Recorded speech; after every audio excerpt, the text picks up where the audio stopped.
إن الحمد لله نحمده ونستعينه ونستغفره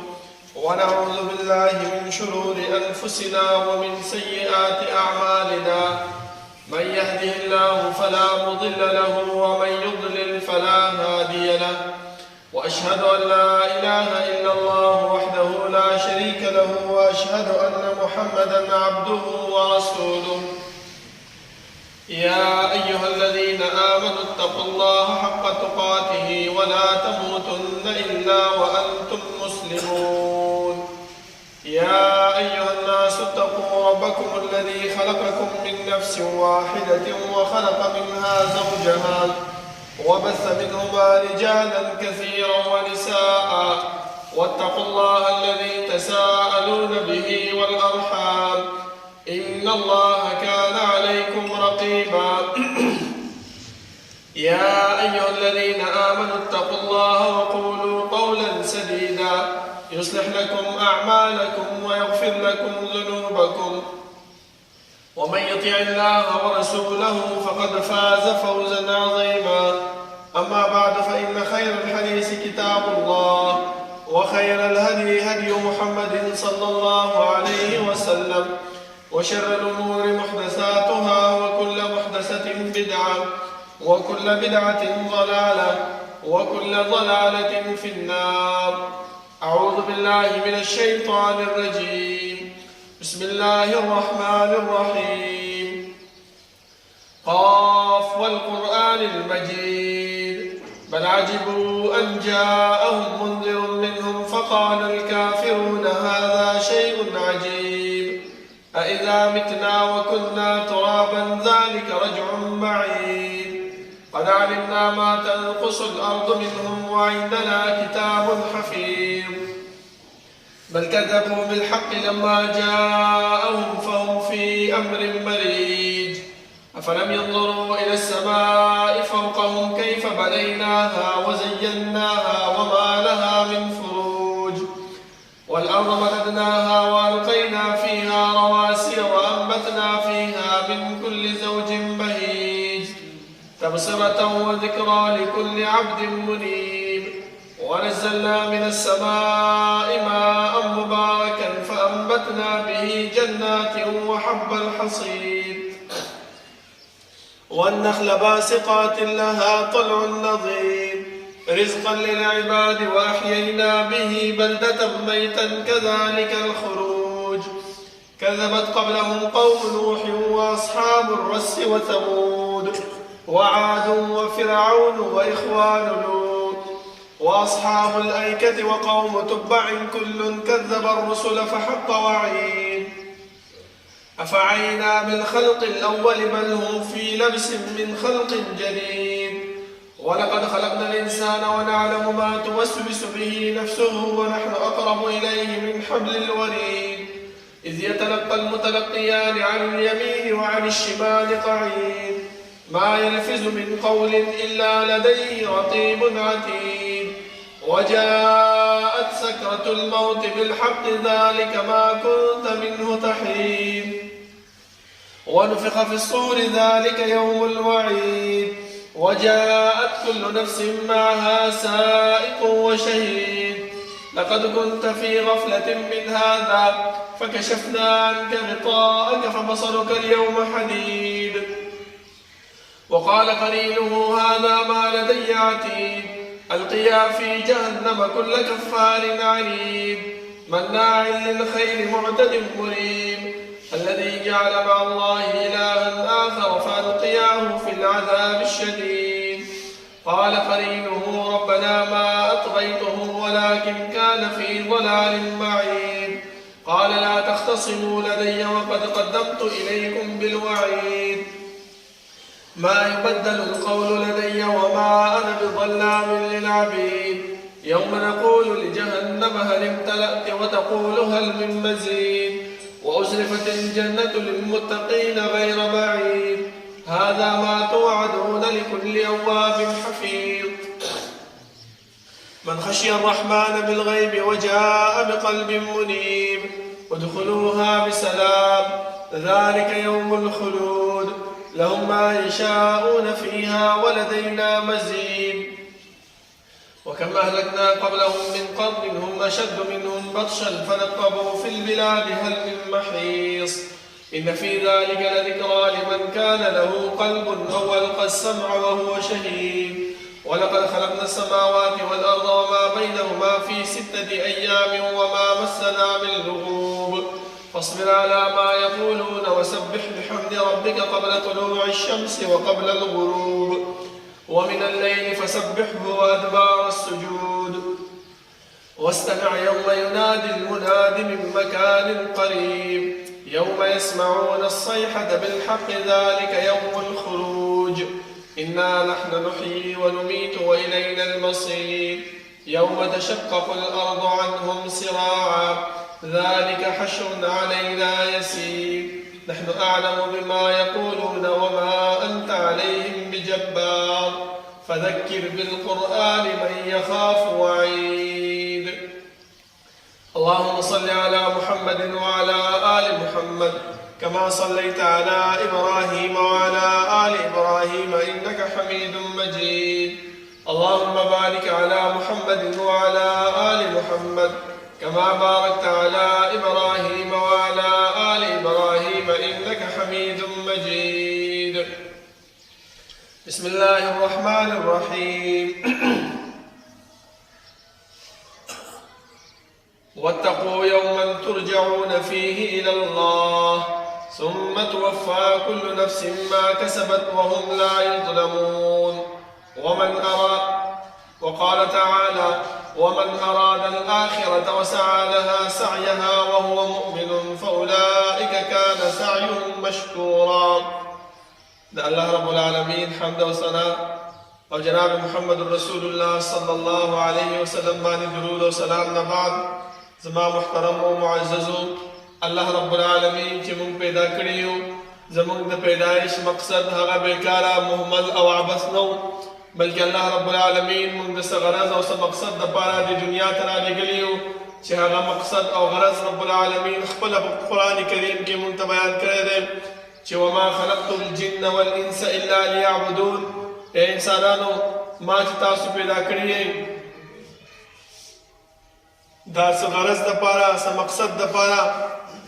هغه غرض او مقصد څه شی دی چې تاسو څه وکئ زما عبادت وکئ زما بندګي وکئ. ځکه زما محترمو دا د دنیا ماحول هم دی چې یو انسان چا سره ښېګڼه وکړي چا سره نیکي وکړي چا سره احسان وکړي نو دا چا سره چې احسان او ښېګڼه کړې ده دغه انسان د هغې کس شکریه ادا کوي او زمونږ د رب العالمین شکریه څه شی ده چې موږ الله رب العالمین د دنیا کې پیدا کړي یو دا دنیا نظام چلی زمونږ د جسم دا نظام چلی دا ټول چې چلی نو دا د الله رب العالمین یو احسان دی په موږ باندې د پکار دا دی چې موږ د الله رب العالمین شکریه ادا کړو. هغه شکریه څه شی ده رسول الله صلی الله علیه وسلم هغه موږ ته په خپل عمل کې بیان کړې ده چې صحابه کرامو یو ورځ د رسول الله صلی الله علیه وسلم نه تپوس وکړه چې دا الله رسوله ته ولې چې دی نو دومره ودرېږي او د الله رب العالمین بندګي او عبادت کې الله رب العالمین خو تا له مخکیني او وروستوني ټول ګناهونه معاف کړي دي د دې ودرېدو په وجه باندې ستا پنډۍ مبارکې هغه وپړسېدلې. نو رسول الله صلی الله علیه وسلم جواب واورئ زما محترمو هغه ورته فرمایي چې افلا اکون عبدا شکورا ایا زه د رب العالمین شکرګزار بنده نشم. د شکریه د الله رب العالمین هغه څه شی دی چې موږ د الله رب العالمین بندګي او د الله رب العالمین اطاعت وکړو. ځکه چې کله آدم علیه الصلاة والسلام هم دنیا د الله رب العالمین راولېږلو نو ورته وفرمیل چې ای آدمه علیه الصلاة والسلام چې ته دې دنیا ته روان یې خو دا دنیا د یو فایدې او د یو وخت تېرولو ځای دی خو دلته به ته څه شی کوې زما بندګي او زما تابعداري به کوې خو د چا په طریقه باندې دا یې چا ته فرمایل وینا یې آدم علیه الصلاة والسلام ته کوله خو دا حکم زمونږ دپاره و چې انسانانو تاسو ته به زما د طرف نه یو استازی یو قائد یو رهنما راځي تاسو به د هغې تابعداري کوئ د هغې اطاعت به کوئ د هغې تابعداري به کوئ نو هله به تاسو کامیاب وئ. ځکه تاسو وګورئ زما محترمو الله رب العالمین د نوح علیه السلام قوم ته نوح علیه السلام را لېږلی هود علیه السلام قوم ته هود علیه السلام را لېږلی شعیب علیه السلام همدغه شان دي نور انبیاء کرام چې څومره راغلي خپل خپل قومونو ته راغلي دي په آخره کې الله رب العالمین موږ ته زموږ پیغمبر راولېږلو دا د دې د وجې نه چې موږ ته د الله رب العالمین د بندګي او د الله رب العالمین د اطاعت طریقه راته وښیي چې موږ باندې الله چې کوم احسانات کړي دي او کوم ښېګړې الله رب العالمین په موږ باندې کړي دي چې موږ د هغې شکریا ادا کړو ځکه زما محترمو اوس یو انسان چې کوم عمل کوي کم کار کوي نو هغه عمل د قبولیت څه شرایط دي څه وجه باندې به هغه عمل قبلیږي ځکه یو انسان ټوله ورځ لګیا یې ځان ستړی کړي عبادت وکړي بندګي وکړي د الله رب العالمین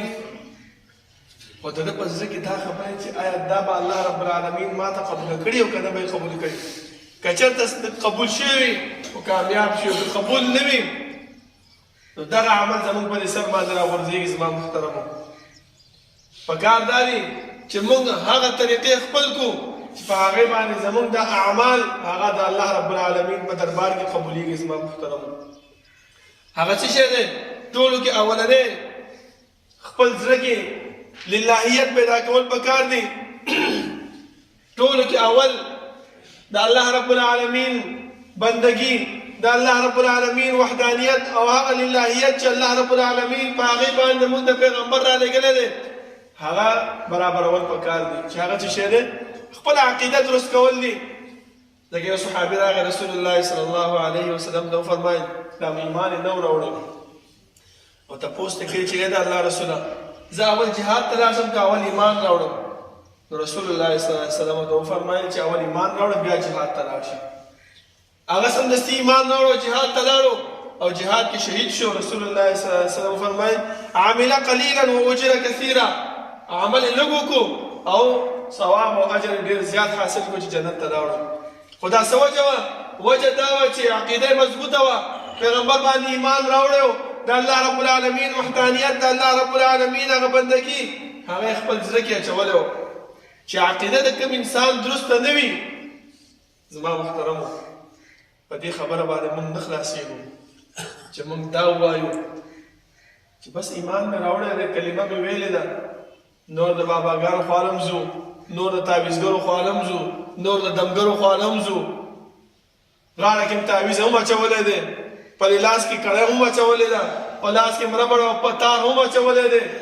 دا ټول هغه شیان دي زما محترمو چې په دې باندې موږ د دې عقیدې نه وځو ځکه رسول الله صلی الله علیه وسلم فرمایي چې من علق تمیمة چا چې ځوړند کړو یو تار یو تعویز بس الله رب العالمین فرمایي چې تا مانا په دې تار باندې په دې تعویز باندې ډېر اعتماد وکړو چې یاره دا زما بیماری هم لرې کوي زما مشکلات هم لرې کوي نو الله رب العالمین فرمایي چې زه ته ما دې تار ته پرېښودې ګورو چې دا تار ستا څونه خیال ساتي لکه نن سبا زموږ محترمو کور کې ماشوم وشي هغه ډېر جاړي نو موږ څه کوو ډاکټر له راولي ډاکټر صاحب ډېر جاړي دوایي مې ډېره ورکړه ده څوک ورته وایي مړه پلاني ځای کې یو تعویزګر دی هغې له لاړ شه چې تعویز سره جوړ کړي هغې سره دا ماشوم ډېر ښه کېږي زما محترمو دا څه شی دی اگر که تا کلمه ویلې ده اگر که تا د الله رب العالمین باندې ایمان راوړی دی خو تا عمل چې کوم کې دا عمل ته شرک دی دا کار ستا د شرک دی په دې باندې الله رب العالمین ستا دغه اعمال نه قبلوي زما محترمو الټه رد کوي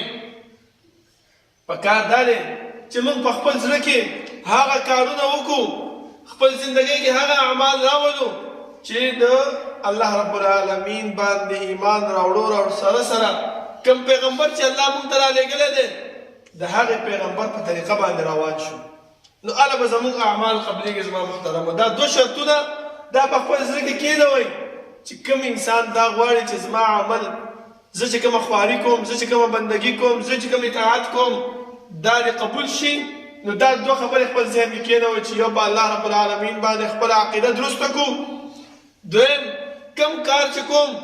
نو دا وګورم چې یا ما ته زما پیغمبر په دې کې څونه حکم کړی دی ځکه سعید ابن مسیب رحمه الله یو ورځ جومات کې ناستو او یو کس راغی او مونځ یې کوو ښکته کېدو پورته کېدو مونځ یې کوو په شمال یې څو رکعته وکړل. سعید بن مسیب رحمه الله ورته وویل چې تا ته څه کوې؟ الله رب العالمین تعالی په دې باندې عذاب درکوي.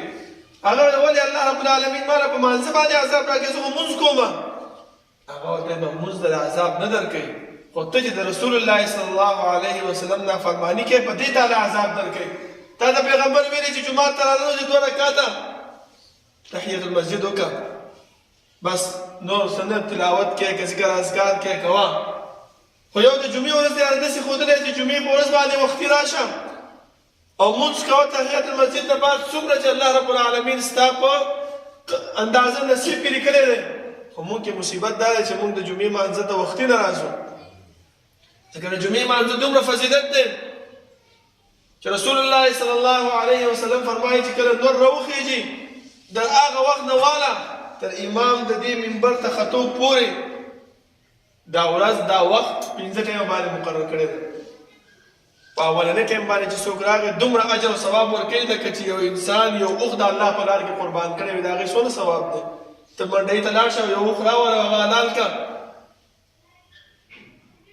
او د هغې غوښه په ټولو کورونو باندې په دې کیمپ کې تقسیم کړه، څومره تعالی الله اجر درکوي. دومره ثواب صرف د جمعې مانځه ته په راتګ باندې دی. او چې دویم ټیم کې راغی لکه یو غوا چې د الله په لار کې قربان کړي، په دریم ټیم کې چې راغی لکه یو چیلۍ، په څلورم ټیم کې راغی لکه یو چرګ، او پنځم ټیم کې راغی لکه یو انډه. دا د الله رب العالمین په لار کې ورکړي وي، دومره ثواب الله ورکوي. او دې ګیټ باندې ملائک ناست دي، هغه نومونه لیکي چې پلانې د پلاني زوی پلاني ټیم کې راغی دومره اجر او ثواب ورپسې ولیکلی شو. خو چې کله امام منبر ته راوخیږي هغه ملائک خپل رجسټر بند کړي او راشي د امام خبرو ته غوږ ږدي چې دا امام څه وایي. ټیک ده موږ خو جمعې مانځه له رالو مونځ هم وکړو په جمع سره مو وکړو، لیکن یو مثال تاسو ته د دې خبرې زه در کوم چې یو انسان دی یو کارخانه کې کار کوي، یو کس سره مدرسه کې استاد دی یا یو کمپنی د په هغې کې کار کوي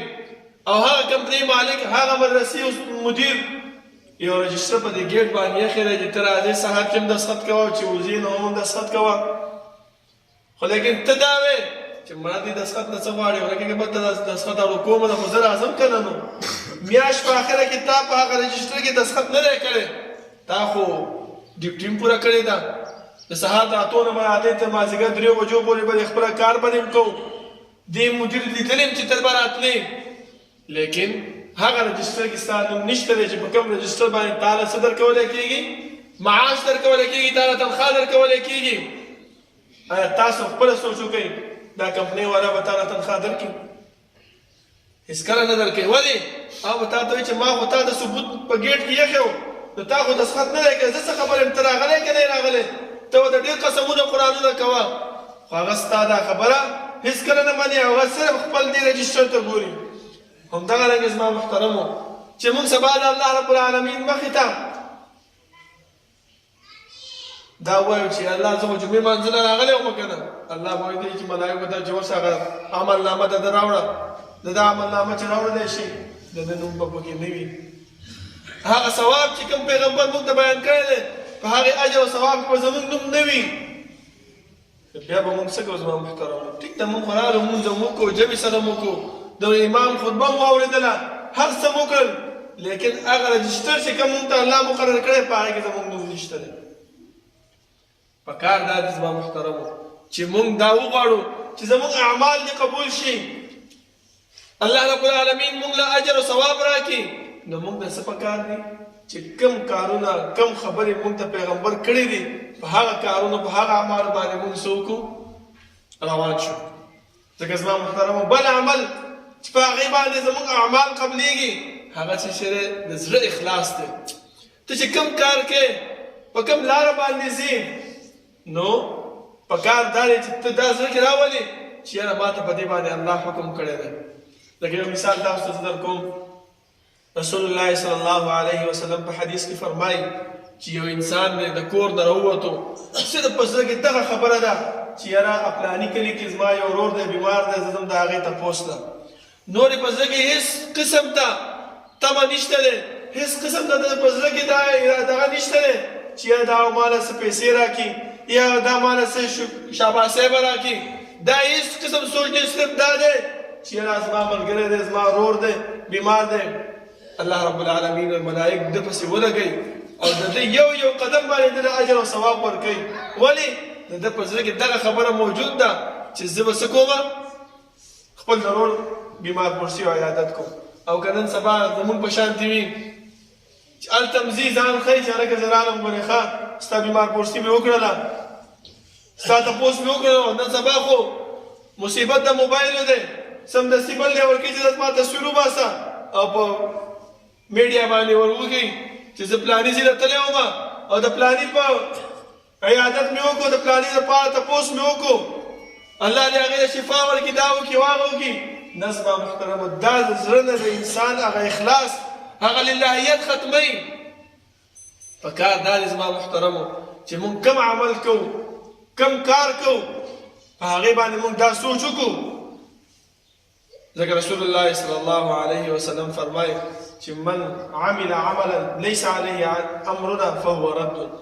کم انسان چې کم کار کوي او په هغې باندې زموږ حکم موجود نه وي هغه عمل د دې انسان قابل د قبول نه دی هغه رد کوي الله رب العالمین تاسو ما مخکې مثال درکړو د سعید ابن مسیب رحمه الله هغه کس ته یې وویلې چې الله رب العالمین تعالی په مانځه عذاب نه درکوي بلکې تعالی چې عذاب درکوي د پیغمبر په مخالفت باندې درکوي پیغمبر دا نه دي ویلي چې هر ټایم به ستا ته اوزګار شي جومات ته راننوځو لمونځونه کوه بلکې پیغمبر تا ته چې کوم حکم درکړی ته هغه حکم نه به زیات نه شي زما محترم او که چېرته مونږ هر قسم عمل کوو که صدقه ورکوو که جومات ته چنده ورکوو که هر څه کوو په کار دا دی چې د خپل د زړه د اخلاص نه راشو او هغه کار وکړو ولې زړه کې چې زمونږ دا موجود وي چې یاره الله رب العالمین ماله په دې باندې اجر راکوي ثواب راکوي او جنت زما مقدر ګرځېږي خو اصل کې خبره څه شی ده خبره دا ده زما محترمه چې زمونږ په زړونو کې د الله هغه یره نشته دی د الله هغه خوف نشته دی مونږ ته ښه پته ده چې دا د جومات دا د کیمپ جومات دی او د دې جومات ته احتیاجات ډېر دي ضرورتونه یې ډېر دي خو په کار دا دی چې مونږ خپل د زړه د شوق نه د زړه د جذبې نه د جومات ته راشو چنده ورکړو نو الله به الله رب العالمین زمونږ دا محنت او دا کوشش قبلی خپل دربار کې او که چېرته مونږ دا وایو چې مړه ملا پوهېږي او خپل کار یې کوي راځي به چندې به ټولوي او چې لا بیا آرام شي او بیا ورته مونږ وایو چې مړه نشته دی راسره بیا راشه او دا وکړه نه زما محترم په دې باندې زمونږ هغه نیکي څه کېږي هغه بربادېږي ولې که ته د الله رب العالمین د رضا دپاره د الله په کور کې ورکې نو بغیر د چون چرانه ورکه څه خبره پکې مه کوه او که نه ته پکې خبرې کې هغه ستا ټوله نیکي ټیک ده تا خو ورکړه پیسې لیکن هغه نیکي او هغه ثواب هغه د الله رب العالمین په نیز باندې ته چې کوم دی نو صفر شوي نو ولې خپل ځان چې کوم دی نو د الله رب العالمین په نیز باندې برباده زما محترمو سبا به دی الله رب العالمین خواله به ورځو او الله به رانه تپوس کوي چې ای انسانه تا ته به چې د جومات امام راغی تا ته به دا خبره وکړله تا هغه ولې رټلی و تا سره ښه جیب کې پیسې موجودې وي تا ویل چې ما سره نشته وروسته راشه چې الله رب العالمین راته دا وایي چې ولې نو بیا د ولې جواب مونږ سره شته نشته زما محترم نو دغه شانې دا نور اعمال هم واخلئ چې نور عمل مونږ کوو ټیک د جمعې مونځ ټایم دی ښه مونږ ته پته ده چې وخت چې دی نو په دولسنۍ باندې امام منبر ته خیږي نو په کار دا دی چې شلباندې باندې پنجشباندې باندې مونږ جومات ته راشو پاوباندې باندې مونږ جومات ته راشو او دا جومات ډک کړو او سبا چې د الله رب العالمین مخې ته ودرېږو الله رانه تپوس کوي ولې زما پیغمبر تاسو ته دا نه وویلې امام صاحب په جومات کې تاسو ته دا نه وویلې چې جمعې مانځه ته راتګ باندې ډېر ثواب دی، ملائک به چې ګیټ کې ودرېږي نومونه لیکي، ته ولې وروسته راتلې؟ نو چې الله رانه تپوس کوي چې ولې، نو دا د ولې جواب به موږ څه ورکوو زما محترمو؟ بیا به راته الله وایي ملائکو ته به حکم وکړي چې پړ مخې دې جهنم ته راکاږئ. نو زموږ سره څه پاتې شو زما محترمو؟ څه جواب موږ سره شته دی د دې خبرې؟ هېڅ هم نشته دی. نو پکار دا دی زما محترمو چې موږ خپل ځان اصلاح کړو، خپل ځان د الله رب العالمین او د الله د پیغمبر صلی الله علیه وسلم په طریقه او په لار باندې روان کړو چې زموږ دا اعمال هغه الله رب العالمین په خپل دربار کې قبول کړي. که نه نو په داسې خبرو باندې، په داسې کارونو باندې چې بس صرف د خپل د سر نه ذمواري ښکته کوو او وړه کې دا وایو چې یاره مونځ مو وکړو، که قبلېږي قبول دې شي او که نه قبلېږي نو نه دې قبلېږي. نه، دا خبره باندې مونږ زما محترمو نه خلاصېږو. ځکه الله رب العالمین ما تاسو مخکې ویل چې آدم علیه السلام ته وفرمایل قل اهبطوا منها جميعا فإما يأتينكم مني هدى فمن تبع هداي فلا خوف عليهم ولا هم يحزنون. ویل آدم علیه السلام ته، لیکن حکم یې چاته کړی دی؟ مونږ ته یې کړی دی. مونږ د آدم علیه السلام اولاد یو. مونږ ته دا وفرمایل چې آدم علیه السلام، اوس خو آدم علیه السلام نشته دی، خو دا حکم چا ته برقرار دی؟ قرآن کریم کې مونږ کلاو کړو، دغه آیات چې مونږ وایو دغه حکم مونږ ته دی زما محترمو. چې پیغمبر تاسو ته راغلی دی، پیغمبر چې تاسو ته کومې خبرې او کوم طریقې تاسو ته بیان کړي دي، هغه حکم او هغه طریقې هغه به ته خپلې د هغې په لار باندې به ځې، نو الله رب العالمین به تا له 2 اجرونه 2 نیکیانې درکوي. ولې؟ ځکه انسان خو حریص دی، د انسان په زړه کې دا حرص موجود دی چې یاره زه چې د پیغمبر اطاعت وکړم، د پیغمبر خبره ومنم، د الله رب العالمین په لار روان، ما ته به څه میلاویږي؟ الله وایي چې خفګېږه مه، 2 انعامات زه تا له په دې کار باندې درکومه. هغه 2 انعامات څه شی دي؟ یو انعام فلا خوف علیهم، په دې باندې به یره نه وي. کوم ځای کې به یره نه وي؟ زه خو دنیا کې یېرېږم خو نه، زه خو زړور سړی یم، په تیاره کې مې پرېږدوم ځمه، په رڼا کې مې پرېږدوم ځمه، نو کوم ځای کې به نه یېرېږم؟ الله وایي چې فلا خوف. علما د دې خوف مصداق بیانوي چې انسان کله په قبر مړ شي او په قبر کې کېښودلی شي، دا د قبر د تیارو نه او د قبر د سختۍ نه دې کې به بیا دا انسان نه یېرېږي. ولې؟ د سره به توقع موجود وي، د سره به نیک اعمال موجود وي، د سره به د الله رب العالمین بندگی او اطاعت موجود وي، د ده په زړه کې چې کوم للهیت او اخلاص هغه به موجود وي. نو دې قبر کې به دا انسان د سختۍ نه به نه یېرېږي، خوشحاله به وي. ځکه حدیث کې راځي چې کله کوم انسان نیکوکار وي، نیکۍ کوونکی وي، هغه چې کله قبر ته وړي نو هغه دا وایي چې قدموني، زر زر ما بوځئ قبر ته، زر زر ما ویسئ. خو چې کله یو بد عمل انسان وي، هسې نیک اعمال هم نه یې کړی او ځان خلاصې کړی وي، خپل د سر نه یې هغه ذمواري ختمه کړې وي، هغه وایي چې چېرته ما تاسو وړئ، کوم ځای ته مې وړئ، کومه کنده کې مې غورځوئ، مه مې وړئ دې ځای ته، مه مې بوځئ دې ځای ته. دا د پیغمبر صلی الله علیه وسلم هغه اقوال دي زما محترمو. خو دا څه دپاره مونږ ته بیان کړي دي؟ دا دې دپاره چې مونږ نیک عمل وکړو، مونږ چې کوم کار کوو خپل زړه کې دا خبره راولو چې یاره په دې باندې ما نه الله اجر راکوي. خو دا استادان، دا مولیان زما محترمو مونږ ته چې په دې منبر باندې بیان کوي، مونږ ته چې درس تدریس کوي، دا صرف دې دپاره کوي چې مونږ په هغې باندې شوق پیدا کړو، مونږ کې جذبه راشي، مونږ کې چې کوم دی نو د الله رب العالمین هغه اخلاص هغه اوچت شي. یعنې د دوی څه کار دی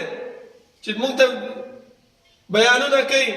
مونږ ته د الله رب العالمین قرآن بیانوي، مونږ ته د رسول الله صلی الله علیه وسلم حدیث بیانوي.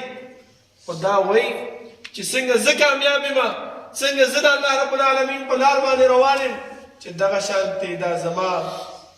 قوم، دغه شانتې دا زما وروڼه، دغه شانتې دا زما د کیمپ والا، دا هم چې دی نو د الله رب العالمین په لار باندې روان شي او سبا چې الله تپوس کوي نو موږ به ورته دا وایو چې الله تا پیغمبر رالیږلی، تا قرآن کریم رالیږلی، په هغې کې دغه مسلې وي، په دې باندې مې عمل کړی دی، په دې په لار باندې زه روان شوی یم. الله رب العالمین دعا ده چې الله رب العالمین د عمل کولو توفیق راکړي او الله رب العالمین زموږ نه هغه اعمال واخلي چې هغه د الله رب العالمین په نیز باندې د قبولیت درجه لري او الله رب العالمین د هغه اعمالو نه موږ وساتي چې سبا موږ ته تپوس کوي چې انسان دا کار دی ولې کړو بیا د ولې جواب موږ سره نشته. اقول قولي هذا واستغفر الله لي ولكم ولسائر المسلمين.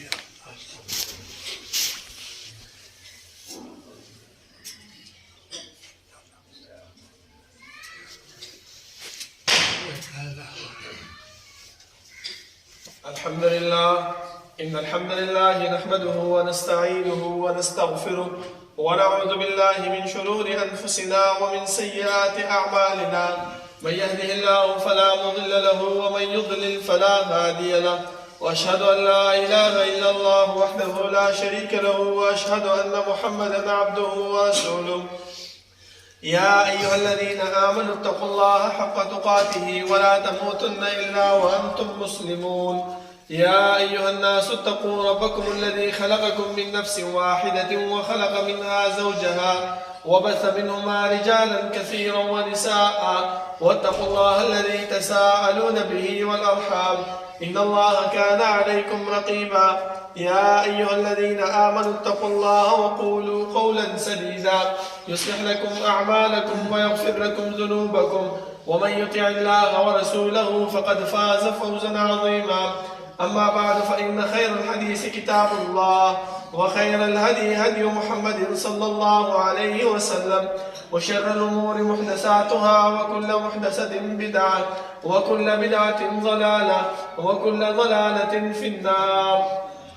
أعوذ بالله من الشيطان الرجيم ولا تلقوا بأيديكم إلى التهلكة. زما محترمو الله رب العالمين په دې لوستل شوي آیات کې فرمایي چې خپل ځانونه خپل هلاکت طرف ته مه اچوئ. موږ ته چې الله رب العالمین کوم پیغمبر رالېږلی دی الله خپله قرآن کې فرمایي چې لقد جاءکم رسول من انفسکم عزیز علیه ما عنتم حریص علیکم بالمؤمنین رؤوف رحیم. الله رب العالمین عزتمن او نرم پیغمبر رالېږلی دی او الله رب العالمین داسې پیغمبر رالېږلی چې هغه د مؤمنانو د کامیابۍ او د مؤمنانو د فلاح دپاره ډېر حریص او د دې خبرې ډېر شوق یې لرلو چې دا انسانان الله رب العالمین باندې ایمان راوړي او د هغه په لار باندې روان شي او د جنت مستحق وګرځي او د جهنم نه بچ شي. ځکه پیغمبر په هر ځای کې د نیکو اعمالو طرف ته به ترغیب ورکولو، که بازار و که میله وه، که واده و که کور و که جومات و که هر ځای و، پیغمبر به د نیکو اعمالو طرف ته به ترغیب ورکولو. ځکه الله رب العالمین پیغمبر ته فرمایي چې لعلک باخع نفسک الا یکونوا مؤمنین. ای پیغمبره ستا طرف ته چې دی نو فانما علیک البلاغ، تا ته خبره رسول دي، نور ته خپل ځان مه خوره، خپل ځان چې کوم دی نو مه